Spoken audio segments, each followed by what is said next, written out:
Sana namang makabulang araw ng pagkatuto.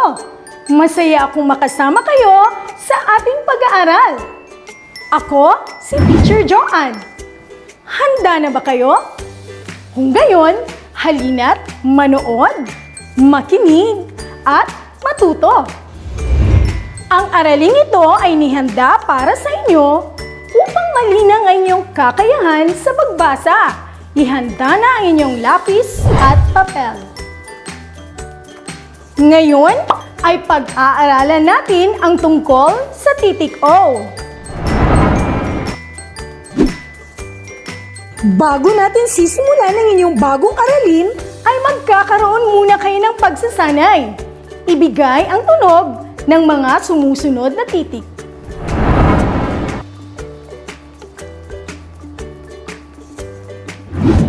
Ang tunog ng titik M ay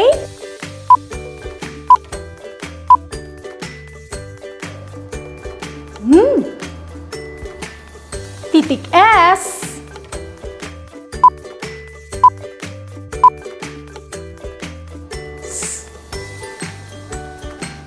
Titik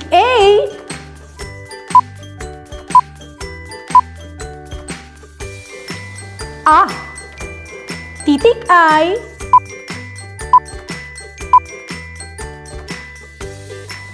E. Mahusay mga bata!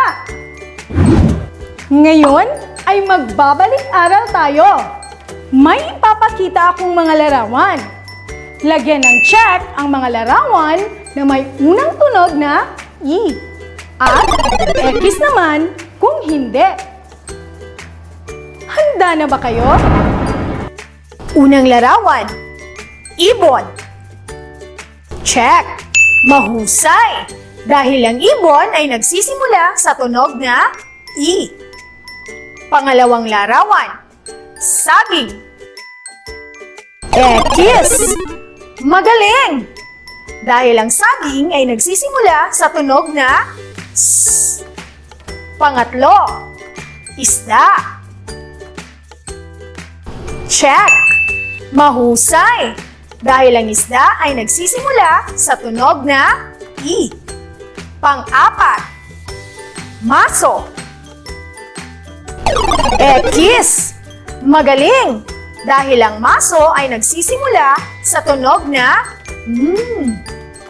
Pang-lima, itlog. Check! Mahusay! Dahil ang itlog ay nagsisimula sa tunog na E. Magaling mga bata! Palakpakan ninyo ang inyong mga sarili. Ngayon ay meron kayong bagong aralin. Masdan ang larawan. Ano ang napapansin ninyo? Magaling! Isang bata na tumatanggap ng regalo. Nakatanggap na ba kayo ng regalo mga bata?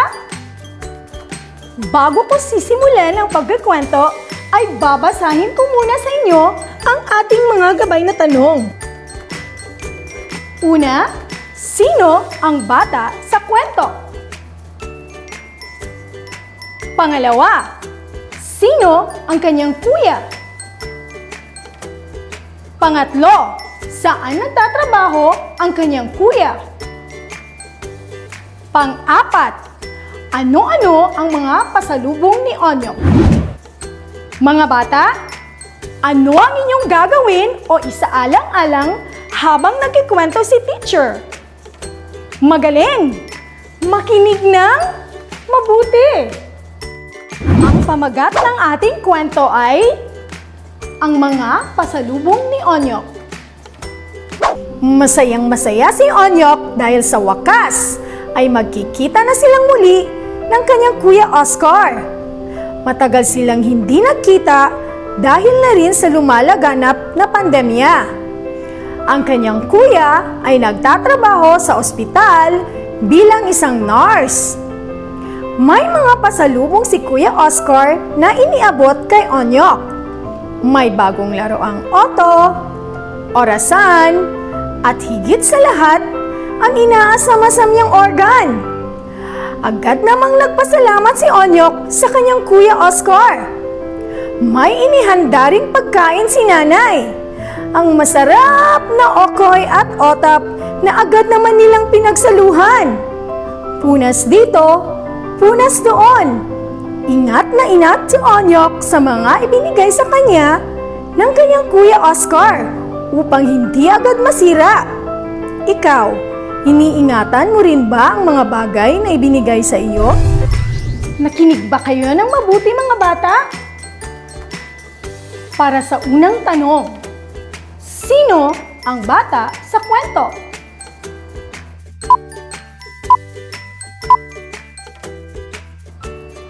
Onyok. Tama! Pangalawa, sino ang kanyang kuya?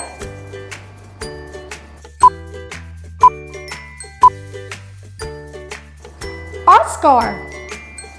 Magaling!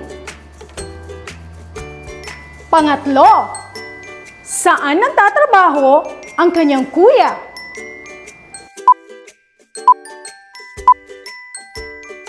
Ospital. Mahusay. Pang-apat, ano-ano ang mga pasalubong ni Onyok?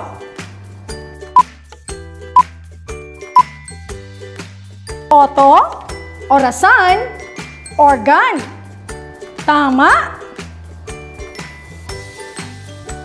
Ano ang napansin ninyo sa unang tunog ng inyong mga isinagot mga bata? Mahusay! Ang mga ito ay nagsisimula sa titik O may unang tunog na O. O, O, O, O. Sabayan nga ninyo ako. O, O, O, O, O. Kayo na lang mga bata.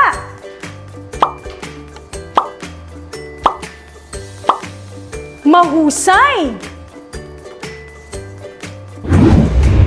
Ang Onyok, Oscar, ospital, oto, orasan, organ ay nagsisimula sa titik O may simulang tunog na O. Sabayan ninyo ako mga bata. Onyok, Oscar, ospital, oto, orasan, organ. Kayo na lang mga bata.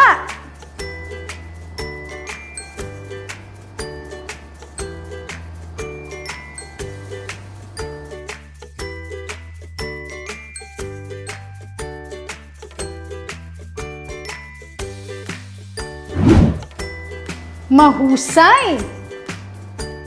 Ang Onyok at Oscar ay tiyak na ngalan ng tao, kaya ito ay nagsisimula sa malaking titik.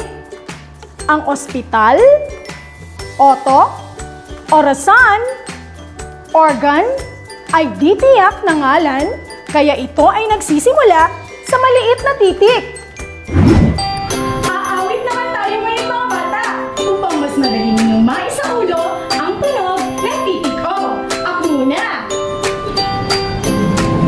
Ano ang tunog ng titik O? Titik O, titik O. Ano ang tunog ng titik O? O, O, O. Sabayan naman ninyo ako mga bata. Ano ang tunog ng titik O? Titik O, titik O. Ano ang tunog ng titik O? O, O, O. Kayo na lang mga bata.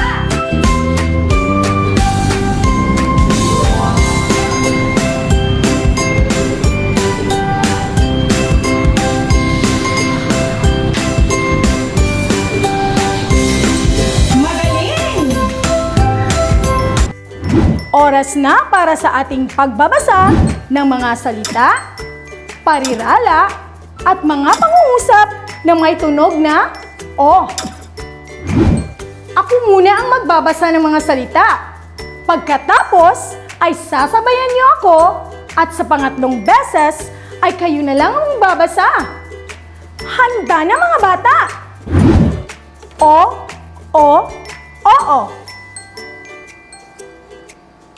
Aso.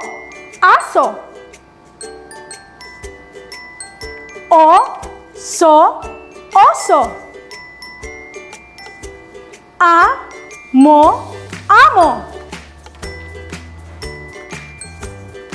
Maso.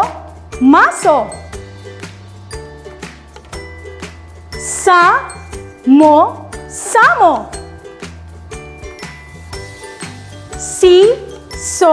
Siso. Simo. Magaling! Ngayon ay sabay nating basahin mga bata. Oo.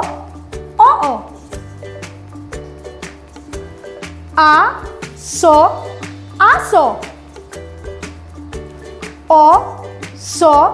Oso. Amo. Maso.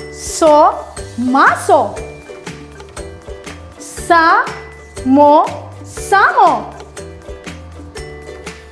Siso.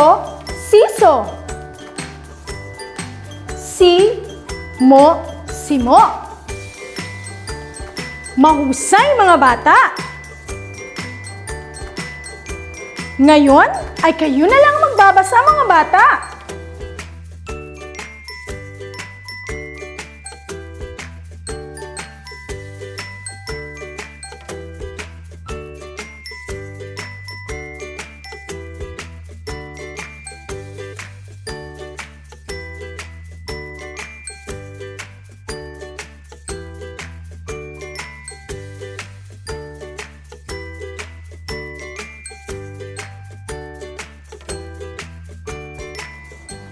Magaling! Sa pagbabasa ng parirala at pangungusap ay ating makikilala ang mga pandaloy ng mga salita. Katulad na lang ng ang, ay, mga, may. Ngayon ay sabay nating basahin mga bata. Ang, ay, mga, may. Mahusay. Ngayon ay kayo na lang magbabasa mga bata.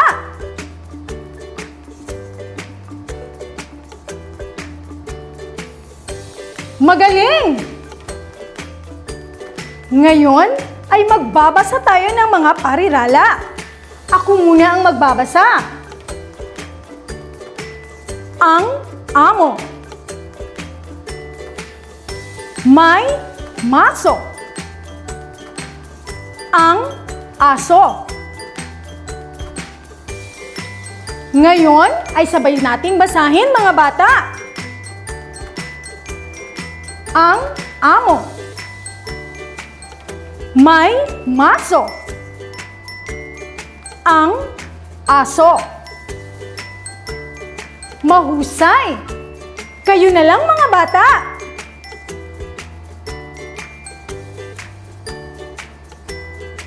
Magaling! Ngayon naman ay magbabasa tayo ng mga pangungusap. Ako muna ang magbabasa. Maamo ang aso.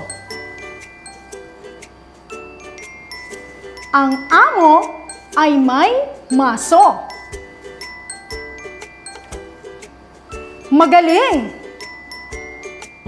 Ngayon ay sabay nating basahin mga bata. Maamo ang aso.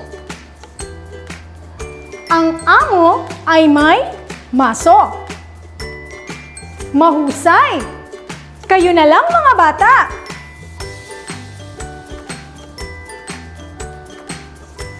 Magaling! Ngayon, alam na ninyo ang titik O at tunog nito. Magagaling kayo mga bata! Mahusay ninyong natapos ang ating mga gawain sa bawat aralin. Palakpakan ninyo ang inyong mga sarili. Ngayon ay ipapakita ko naman sa inyo kung paano isusulat ang malaki at maliit na titik O. Ilapat natin sa tamang linya. Ang malaking titik ay sa bughaw na linya ilalapat at ang maliit na titik naman ay sa pula at bughaw na linya. Sabayan naman ninyo ako sa pagsusulat nito, mga bata. Ang malaking titik ay sa bughaw na linya ilalapat at ang maliit na titik naman ay sa pula at bughaw na linya. Kayo na lang ang magsusulat, mga bata.